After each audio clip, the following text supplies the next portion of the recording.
So I may have said a few of these things when I gave a talk on understanding some months ago, but I'm just going to start at the beginning.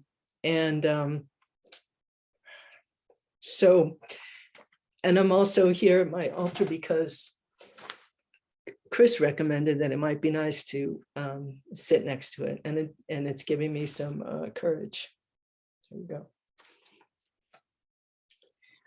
So my first real, I guess, spiritual experience happened when I was maybe 6 or 7 years old.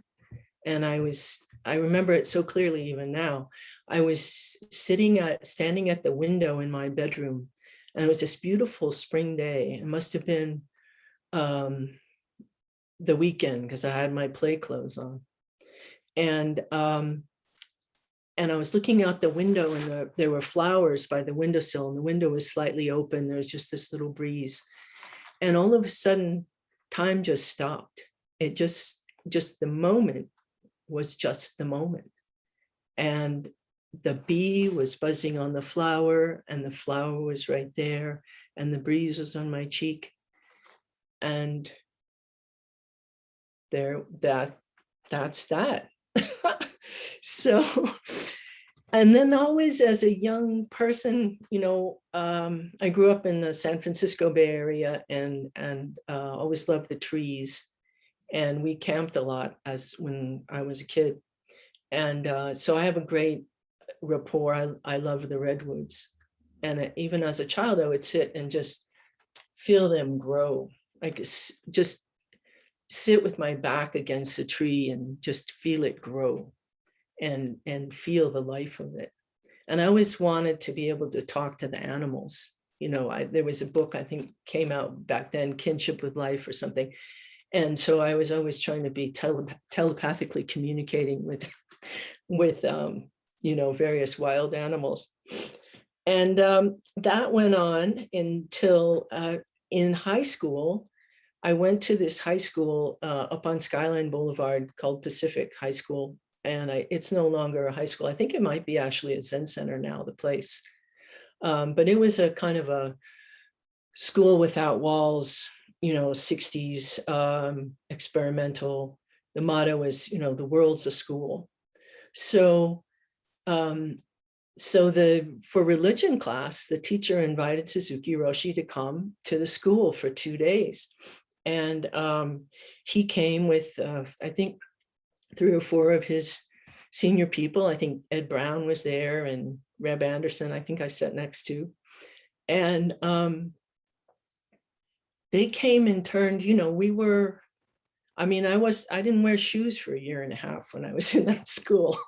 We were just wild children on the hill kind of. And they came and cleaned up the great hall and made a big bonfire outside and had a sweep. And they brought sitting cushions and we put them all down and turned the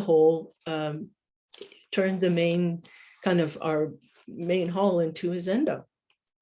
And they had us do a day or a few hours, half a day of silence. It was so funny. We couldn't remember to not talk.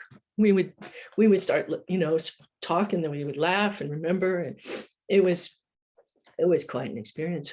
When they struck the Han for meditation, and the roll down, dun, dun, dun, dun, dun, dun, dun, dun, dun, dun, dun,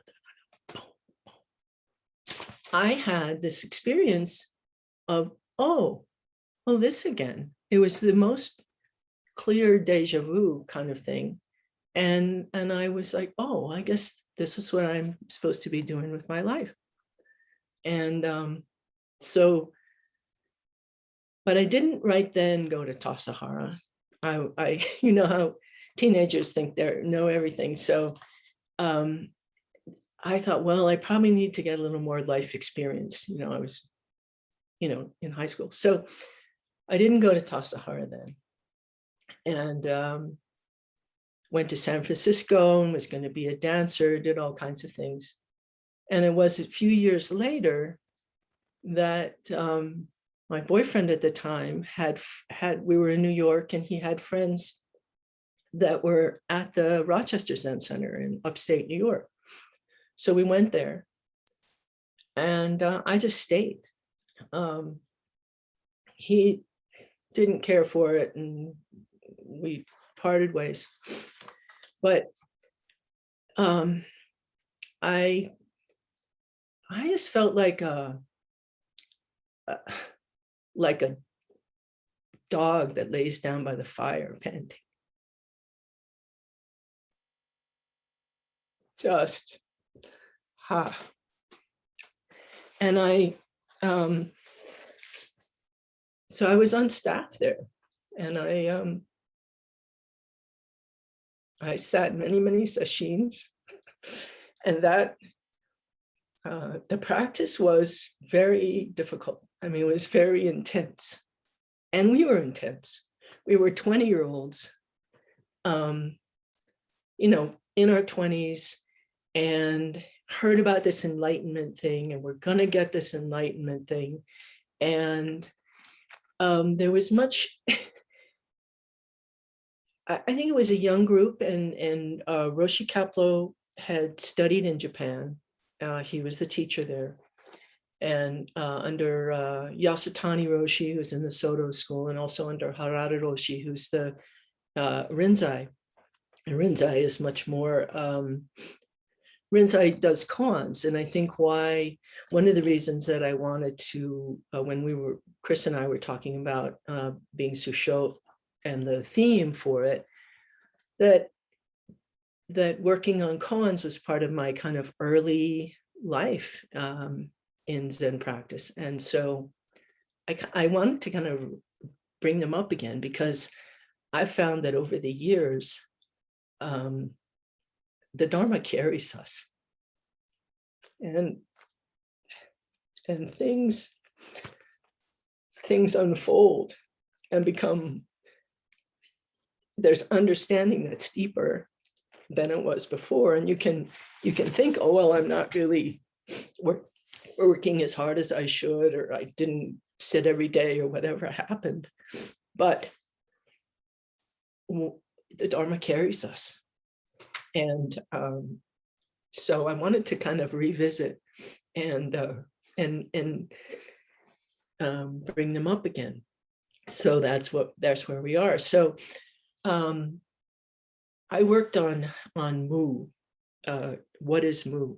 And so the koans in the Rinzai practice are kind of our breakthrough. They're like the idea of this Kensho experience, this experience of oneness, and they're like stories or riddles or things that you concentrate on to the point of past thinking, that then the answer reveals itself to you. And I mean, we all have our own personal koans and our own things that we bring up, but there were two that were considered like the breakthrough koans. Who am I was one of them, and what is Mu, which is the first koan in the Mumonkan. And this koan, the student asked the master, does the dog have the Buddha nature? And the master answers Mu, which is intended to taken as no. But the teaching says that we all have the Buddha nature. Everything has Buddha nature. So what is that? So the question is really, what is Mu? Who are we? And so I took that up, and we were, as I say, young 20-year-olds and gonna get this thing. And it was really a gaining mind we talk about now. And the stories of how wonderful it would be when you broke through your koan and had this realization, and you were going to be just like a bird flying in the clear sky. And as one friend said, oh, I'll never drive the wrong way down a one-way street again. It's all going to be wonderful,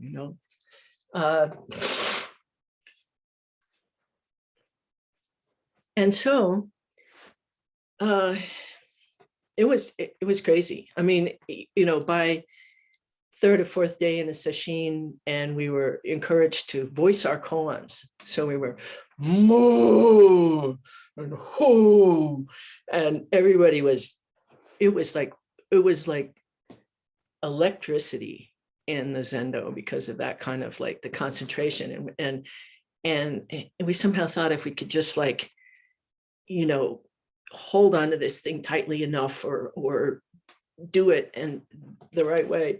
So then we all get all fired up, and then the Roshi would ring the bell and everybody go running into the Doksan room to be the first one to get in the line, to be there. And we were trying to hold on to our koan so that when we got in there, we could say the right word, Whoa, it was a lot. So I worked on Mu for several years, and was told I'd passed it. One time he said, "Okay, I think you got that," and it was a kind of a disappointment to me because I felt that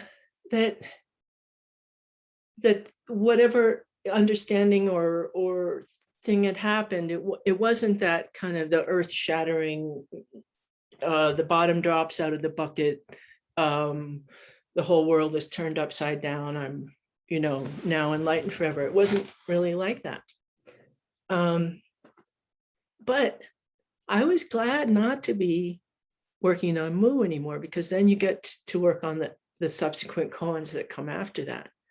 And it was more interesting, So I worked on koans for a while.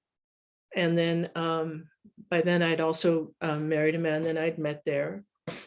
And we ended up leaving the Zen Center fairly soon after that. So I can't say that I have worked on the whole, the Mumonkan or the Heikan Roku. But I've had a taste of some of their introductory koans, and then also some going into the Mumonkan.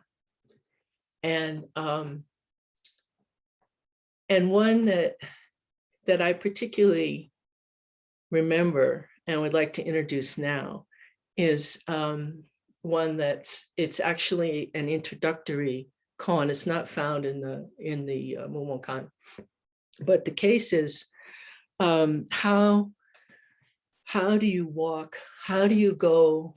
I'm going to have to read it perfectly. Let's see.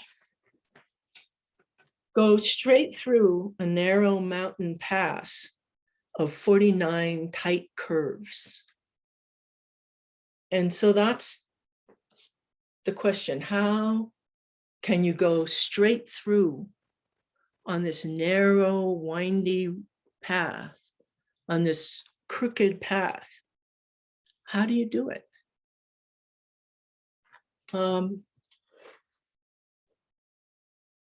And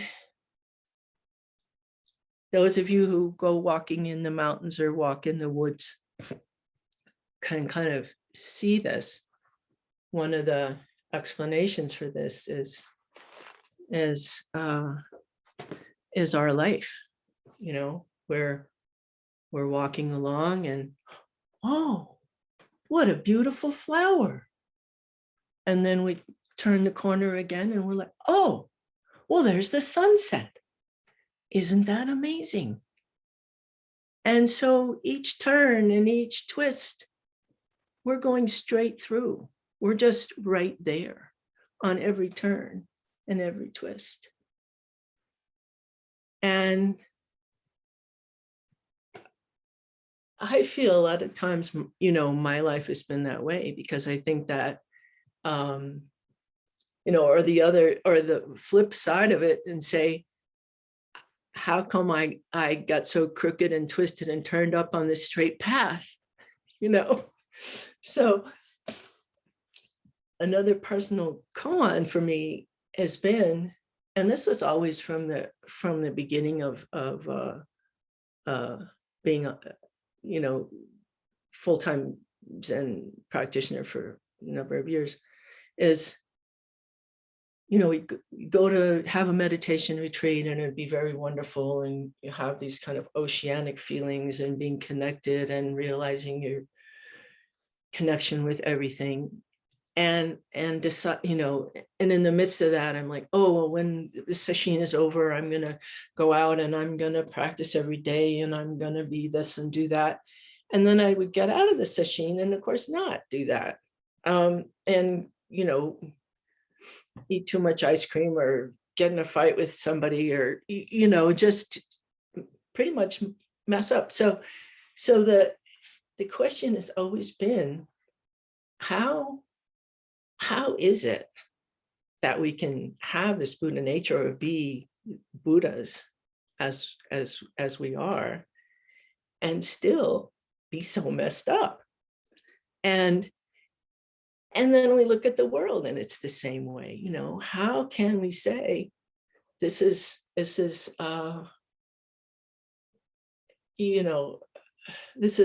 nirvana and samsara are one. This is our Dharma palace.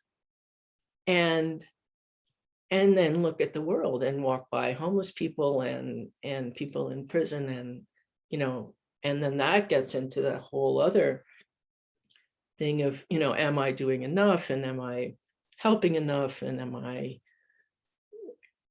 changing how, the responsibility of it. So these are, I would say when we're talking about freedom, that is kind of the crux of like how to be free personally and maintain and not turn away from the suffering of the world and maintain our joyful heart and see, our own ancient twisted karma, from beginnings lifetimes of body, speech, and mind, and hold it all, and not fall down on this side of nothing matters and everything's perfect and whole and wonderful, and not fall down on that side of everything's terrible and it doesn't matter anyway, and why bother? So that, let's see if there's anything else I want to say.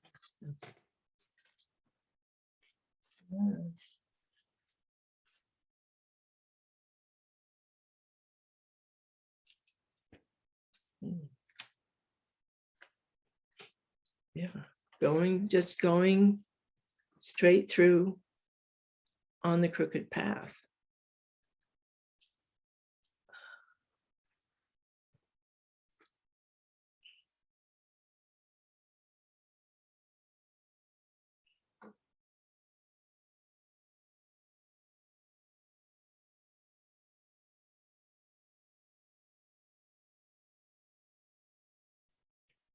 And that's been, I would say, from,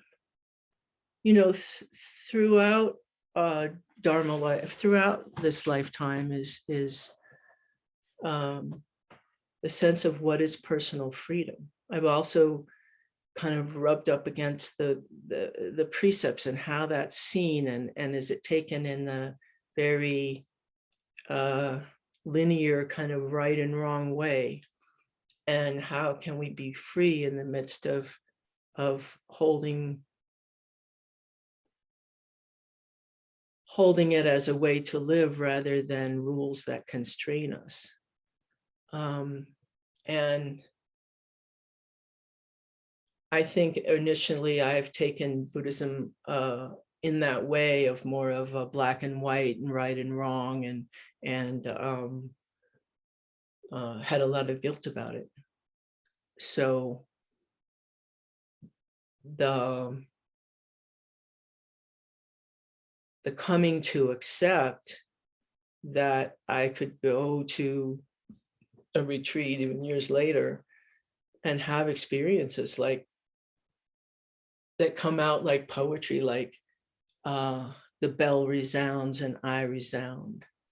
birds fly through the sky and me, those kinds of experiences, and then come out and make really bad choices.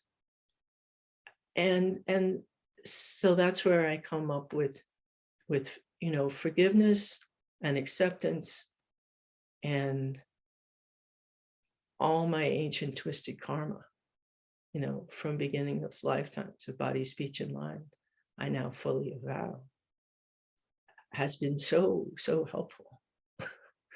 So helpful along the way to say, yes, and both are true.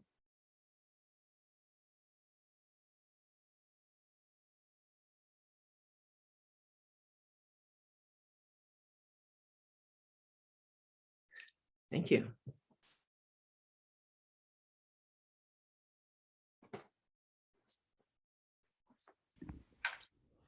Thank you.